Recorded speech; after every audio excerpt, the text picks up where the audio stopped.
안녕하세요. 책 읽어주는 에셀 강미경입니다. 이재철 목사님은 20대 항공사업으로 큰 성공을 거두어 돈방석에 앉았다가 살아계신 하나님을 만난 후 우리나라의 대표적인 기독출판사인 홍성사를 설립하시고 주님의 교회와 100주년 기념교회를 담임하셨는데요. 그 파란만장한 인생 이야기를 담은 믿음의 글들 나의 고백 한번 들어보세요. 나는 외국어대 불어과를 졸업하기도 전인 1970년 네덜란드 항공회사 KLM의 한국 총대리점에 근무했고 4년 후 사업적으로 독립할 수 있는 기회를 얻었다. 당시 태국의 에어 사이암 항공회사가 한국의 총대리점을 찾고 있어 그 사업을 추진했다. 교통부 장관이 발행하는 항공운송대리점 사업면허증은 하늘의 별따기처럼 어려웠지만 손에 쥐게 되었다. 상호는 넓을 홍, 성할성, 즉 널리 풍성하게라는 뜻으로 홍성통상 주식회사로 짓고 조선호텔 사무실에서 호기롭게 시작했다. 2년 뒤인 76년에는 파키스탄 항공회사의 한국 총대리점 계약을 체결하자마자 폭발적인 중동 붐이 터져 한국 근로자들이 구름처럼 중동으로 몰려가기 시작했다. 김포공항은 매일 중동으로 향하는 승객으로 북새통을 이루었고 한 해 20만 명의 근로자가 중동으로 송출되었다. 실로 엄청난 숫자였다. 당시 중동 가는 승객 한 명당 우리 회사의 순수익금은 34,000원이었으니 김포공항에서 360석짜리 전보 747 전세기를 띄우는 날이면 하루 수익금이 1,200만 원에 달했다. 그때 반포 아파트 42평형이 불과 800만 원 하던 시절이니 실로 거대한 금액이었다. 나는 불과 28세에 돈방석에 앉게 되었다. 그러나 막대한 부를 하나님의 뜻대로 관리할 능력과 믿음을 갖기에는 너무나 어린 나이였다. 돈이 쏟아져 들어오자 나는 돈의 위력을 즐기기 시작했다. 하나님은 뒷전이었고 내 삶의 첫자리에는 늘 욕망이 자리했다. 욕망을 채우는데 돈보다 더 편리한 것이 없었다. 믿음이 없는 젊음에 더해지는 재물이란 독약이었다. 제일 먼저 나는 집을 바꾸었다. 당시 제일 큰 아파트인 동부 이촌동에 있는 78평 아파트로 이사했다. 만약 100평짜리가 있었다면 주저없이 그것을 샀을 것이다. 그 다음으로 벤츠 승용차를 구입했다. 머리 끝에서 발끝까지 내 몸에 걸친 것은 모두 외제로 바뀌었다. 젊은이가 큰 돈을 벌었다는 소문이 나자 사회 지도층 유력 인사들과 저절로 교분이 맺어졌다. 낮이면 골프장에서 살았고 밤이면 살롱과 요정을 누비고 다녔다. 벤츠를 타고 술집에 도착하면 아버지 뻘되는 지배인이 달려나와 허리를 굽혀 영접했고 나는 당연한 듯 그들에게 반말을 썼다. 내 욕망을 다 채우기에 서울은 너무 좁았다. 그래서 나는 거의 매달 한 번 일본 동경으로 날아갔다. 매일 긴자나 아카사카 록본기의 밤거리를 누비고 다녔다. 얼마 지나지 않아 그것으로도 양이 차지 않아 홍콩, 파리, 런던, 뉴욕, 하와이 등지로 활동 무대가 넓어졌다. 월요일부터 토요일까지는 술독에 빠져 있었고 주일이면 열심히 교회 봉사를 했다. 일종의 보상 심리였다. 주일 하루 봉사를 통해 일주일 동안의 잘못된 삶에 대한 면죄부를 받으려는 심정이었지만 마음의 평화는 주어지지 않았다. 1977년이 되었을 때 나는 세상과 더불어 살면서도 어떻게 하면 더 이상 양심의 거리낌 없이 하나님의 일을 병행할 수 있을까 생각하다가 문서 선교를 위해 출판업에 진출하기로 했다. 한국 최고의 출판사를 만들어 일반 교양서적을 먼저 출판하다가 독자층이 두텁게 형성되면 신앙서적을 내기로 마음먹었다. 1977년 8월 회사 이름을 주식회사 홍성사로 바꾸었다. 단행본 출판계 최초의 주식회사가 탄생한 것이다. 그 해가 다 가기도 전에 국내 각 분야의 저명한 교수는 대개 홍성사와 계약을 맺게 되었다. 78년 1월 드디어 주식회사 홍성사가 발행한 첫 번째 책, 독일 작가 에리히 프롬의 소유냐 삶이냐는 나오자마자 베스트셀러가 되더니 그 후 출판하는 책마다 연이어 베스트셀러 행진을 계속했다. 참으로 기적 같은 일이었다. 1년 만에 홍성사는 단행본 출판 시장의 정상에 올랐다. 우리는 자체 인쇄소까지 두어 책을 직접 찍어내기 시작했다. 그러나 나는 중요한 사실을 잊고 있었다. 주님의 영광을 드러내야 한다는 목적을 잊어버리고 그저 성공에 취해 매일 저녁 유명한 작가들과 저명한 교수들과 어울려 술 마시는 일이 가장 중요한 일과가 되었다. 1980년 내 나이 32세. 사무실에서 일하는 직원이 120명이나 되어 인건비만 해도 적은 금액이 아니었다. 홍성사의 주력 사업인 항공 쪽에 문제가 생겼다. 홍성사의 모태가 되었던 에어 사이암 항공회사는 태국 본사가 도산해버렸고 중동 노선이 황금 노선으로 각광받자 세계 유수의 항공사들이 잇따라 서울 중동 노선을 신설 확장하여 파키스탄 항공이 초기에 독점한 시장은 무너져 버렸다. 나는 다시 인도 항공사의 총대리점을 따내기 위해 아시아 지역 총책임자를 만나러 주일날 아침 일본행 첫 비행기에 탑승했다.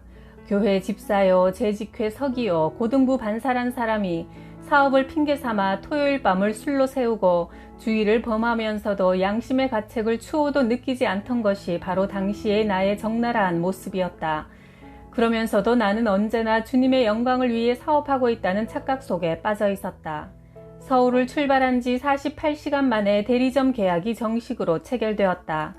그날 오후 나는 서울행 비행기에 앉아 있었다. 성취감에 들떠 꼬냑을 한 잔 시켜 마신 다음 1등석 의자에 몸을 깊이 파묻었다. 인도 항공이 내게 새롭게 안겨줄 성공과 부의 열매가 눈앞에 어른거리는 그 순간 내 등 뒤에서 또렷한 음성이 들려왔다. 제철아, 그 많은 돈으로 도대체 너는 무엇을 하려느냐? 깜짝 놀라 뒤돌아보았지만 아무도 없었다. 그리고 그 음성은 한 번 더 들렸다. 순간 나는 몸을 벌떡 일으켰다. 그 질문에 금방 대답할 수 없었기 때문이다. 내가 도대체 왜 이러고 있는가? 아, 하나님의 영광을 위해서지. 그러나 나는 더 진지하게 생각해보지 못하고 몇 잔의 술을 더 시켜 마신 후 깊은 잠에 골아 떨어지고 말았다. 인도 항공사의 대리점 영업을 막 시작하려는데 인도의 정치 문제로 인도 항공사와의 계약은 무효가 되어버렸다. 그 후 말레이시아 항공과 계약하려고 쿠알라룸푸르로 날아갔지만 그 일도 될 듯 하다가 싱겁게 무산돼 버리고 말았다. 게다가 파키스탄 곳곳에서 정부 반대 시위가 일어나 카라치 공항에서도 총소리가 들리자 홍성사의 주력 업종이었던 파키스탄 항공은 천국에서 지옥으로 전락해버렸다. 그때 나는 깊이 생각해야만 했었다. 내 앞에서 내 길을 막고 서 계시는 주님을 보아야만 했다. 1980년 나는 항공사업을 정리하고 출판 일에만 몰두하기로 했다.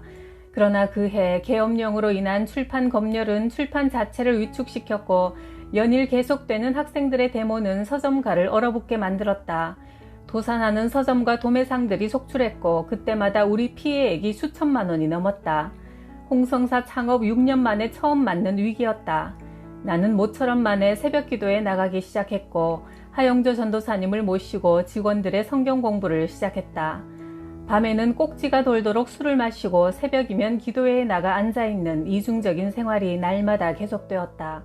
전체 매출은 50% 이상 줄었는데도 불구하고 덩치는 여전히 크다 보니 밑빠진 독에 물 붓기로 돈이 들어가 은행에서 대출받고 마침내 사채를 쓰기에 이르렀다. 튼튼한 재무 구조를 자랑하던 회사가 불과 6개월 사이 거대한 빚더미에 올라앉고 말았다. 모든 상황이 정신을 차릴 수 없을 정도로 곤두박질쳐 하루하루 살아남는 일이 급급했으나 나는 매일 밤 술 마시는 일만은 단 하루도 거르지 않았다. 드디어 부도 위기가 닥쳤다. 부도란 남의 회사에서만 일어나는 일인 줄 알았다. 그런데 내가 경영하는 회사가 부도가 나다니. 총 부채액이 7억이나 되었다. 당시 30평 아파트 한 채가 3천만 원 내외였으니 30평짜리 아파트 20채가 넘는 금액이었다. 나는 그날부터 타고 다니던 벤츠를 세워놓고 제일 소형인 포니를 타기 시작했다. 사무실 면적은 300평에서 40평으로 줄이고 직원 수는 120명에서 25명으로 감축했다. 돈을 빌리러 이리저리 다니다가 갑자기 내 다리가 저려오기 시작했다. 육신의 다리가 아니라 내 영혼의 저림이었다. 나는 도대체 왜 사업을 하고 있는가? 나는 무엇 때문에 홍성사를 경영하고 있는가? 내가 어떻게 경영했기에 부도가 났는가? 이미 오래전에 나 자신에게 물었어야 했던 질문이었다.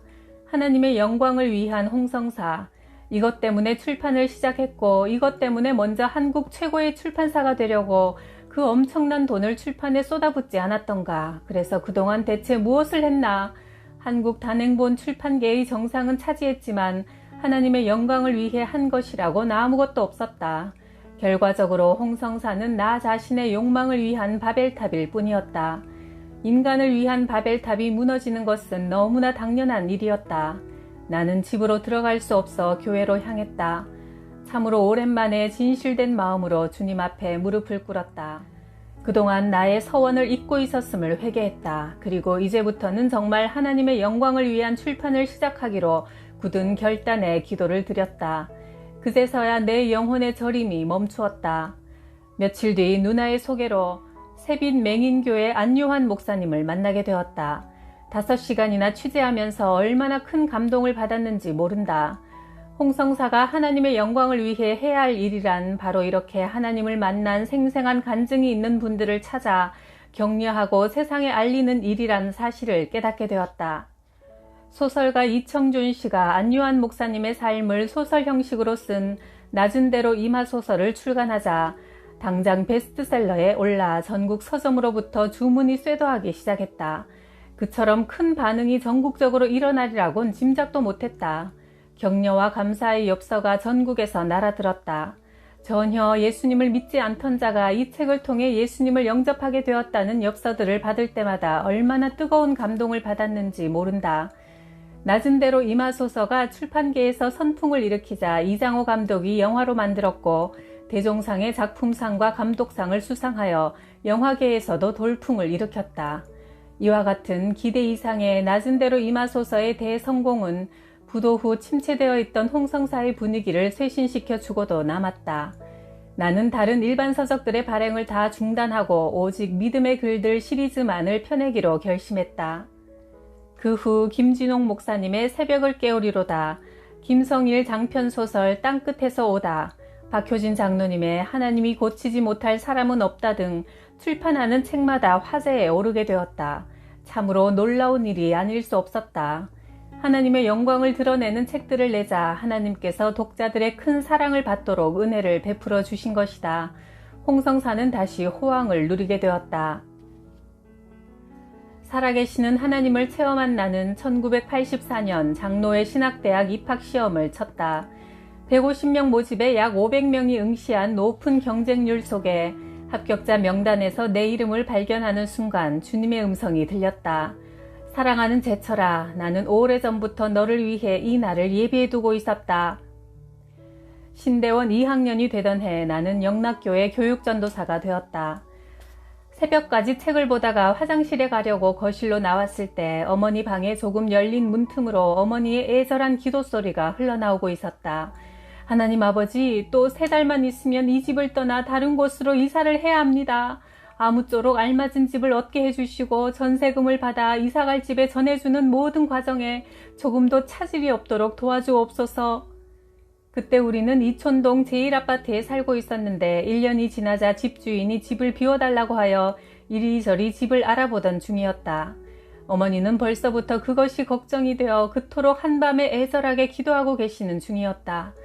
어머니의 친정은 구포에서 소문난 만석군이었고 아버지도 사업을 하셨기에 어머니는 평생 고생을 모르고 살아오신 분이었다. 그런데 76세가 되신 지금 전세금 주고받는 일에 차질 없게 해달라는 기도를 하시느라 밤잠을 못 주무시다니. 그날 밤 나는 잠을 잘 수 없었다. 창문으로 쏟아져 들어오는 새벽빛을 맞으며 하나님 앞에 무릎 꿇고 기도드리기 시작했다. 주님, 제 어머니가 이제 몇 년밖에 더 못 사실 텐데 매년 손수 이삿짐 사시는 것을 보는 것이 자식으로서 정말 괴롭습니다. 주님, 어머니가 천국 가시는 그날까지 옮겨 다니지 않고 편안히 사실 수 있는 집을 주십시오. 며칠 후 막내 누님으로부터 연락이 왔다. 매형이 사업상 떠맡게 된 3층짜리 집이 한 채 있는데 오랫동안 아무도 살지 않고 비어있으니 1층은 가정집으로 쓰고 2, 3층은 홍성사 사무실로 쓰면 어떻겠냐는 것이다. 하나님은 참 신비한 방법으로 응답하신다는 생각이 들었다. 감사하는 마음으로 마포구 합정동에 있는 그 집에 가보니 대저택이었다. 1층은 우리 가족이 쓰기에 넉넉한 공간이었고 2층에는 홍성사의 편집실, 총무부, 영업부, 미술실 등 자리를 잡고 보니 공간이 남지도 모자라지도 않고 딱 맞았다. 3층은 내 서재로 쓰기로 하고 평소에 내가 쓰던 책상과 책장, 소파를 넣으니 자로 잰 듯 정확하게 맞아떨어졌다. 더욱 신비한 것은 지하실이었다. 출판사에는 책을 쌓아둘 수 있는 창고가 필요한데 당시 홍성사가 보유하고 있던 재고 12만 권을 쌓아두려면 최소한 20평의 공간이 필요했다. 그런데 이 집의 지하실이 22평이었다. 12만 권의 책을 모두 입고시키고 보니 마치 처음부터 홍성사의 창고를 위해 지어진 것처럼 알맞았다. 게다가 3층 내 서재 바로 앞에는 개신교 성지인 양화진 선교사 묘역이 내려다 보이고 그 너머로는 천주교 성지인 절두산이 자리 잡고 있다. 나는 지금도 틈나는 대로 그 두 곳을 산책한다. 그 두 곳이야말로 내 영혼의 정화장이요 영감의 보고다. 목회자로서 이보다 더 좋은 곳에 서재를 가질 수는 없을 것이다. 서재 한쪽 모퉁이에는 조그만 기도실까지 있어 이사한 첫날 밤 기도실에서 무릎을 꿇고 뜨거운 눈물을 흘리며 마태복음 6장 34절을 암송하며 위대하신 하나님을 찬양했다. 너희는 먼저 하나님의 나라와 의를 구하라. 그리하면 이 모든 것을 너희에게 더하실 것이다. 그러므로 내일 일을 위해 염려하지 말라. 내일 일은 내일 염려할 것이요 한날 괴로움은 그날로 충분하다. 1988년 나는 주님의 교회를 개척했고 예배당을 짓는 대신 헌금의 50% 이상을 선교와 구제에 쓰기로 하여 강남 YMCA의 4층 대강당에서 예배를 드렸다. 그리고 홍성사 사장직은 아내 정혜주에게 넘겨주었다. 내가 74년 홍성사를 설립한 후 그때까지 단 1원도 탈세하지 않는 것을 원칙으로 삼아왔다.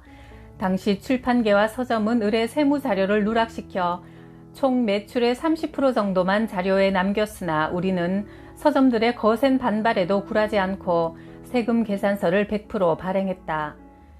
1990년 평범한 가정주부였던 아내가 홍성사를 맡자 지난 10년 동안 내가 발행한 총 부수는 82만 부였는데 출판의 문외한인 아내가 사장으로 취임하고 3년 동안 그보다 더 많은 86만 부를 발행했으니 이 또한 하나님께서 홍성사를 직접 경영하고 계시는 단적인 예다.